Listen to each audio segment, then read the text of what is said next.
Congress party గెలుస్తుందా, BRS గెలుస్తుందా, BJP గెలుస్తుందా? మీ ఒపీనియన్ చెప్పండి. అంటే మా ముషిరాబాద్ కాన్స్టిట్యున్సీ వరకు వచ్చేసి నాకు తెలిసి ఈసారి నాకు కాంగ్రెస్ వస్తుందేమో. బికాజ్ మా ఏరియాలో ఫ్లైఓవర్ పడింది అనమాట రీసెంట్గా. సో దాని గురించి మాకు ఒక 3-4-5 మంత్స్ వరకు ట్రాఫిక్ అనేది చాలా ప్రాబ్లం అయిపోయింది. And more over transportation problem కూడా చాలా వచ్చింది. సో దట్ ఆటో రేట్స్ అయితే పెరిగిపోయినాయి దాని తర్వాత ట్రాన్స్పోర్టేషన్ వల్ల. సో నాకు తెలిసి అండ్ ఆల్సో మాకు మున్సిపల్ వాటర్ డ్రైనేజ్ ప్రాబ్లం కూడా ఉంది. So this time I choose Congress to vote, not BRS party. ఏ కాన్స్టిట్యున్సీలో ఉంటారు మీరు? ముషిరాబాద్ కాన్స్టిట్యున్సీ. రైట్. కర్ణాటకలో కాంగ్రెస్ రీసెంట్గా విన్ అయింది.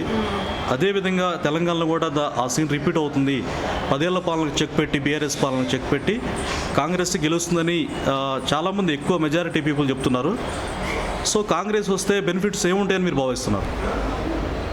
కాంగ్రెస్ వస్తే అంటే మైట్ బి ఓకే, ఐటీ రంగం ఇంకా డెవలప్ చెందొద్దా? కర్ణాటక కంటే ఇప్పుడే మన హైదరాబాద్ చాలా గ్రేట్గా ఉంది. ఇంకా ఎలాంటి విప్లవాత్మకమైన మార్పులు వచ్చే అవకాశం? ఐటీ రంగం కేటీఆర్ బాగానే డెవలప్ చేస్తాడు అనుకుంటున్నా.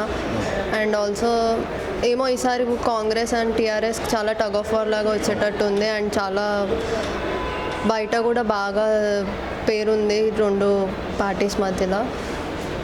దిస్ టైం కాంగ్రెస్ వస్తుందేమో అనుకుంటున్నాం. కరెక్ట్ మీరు చెప్పింది.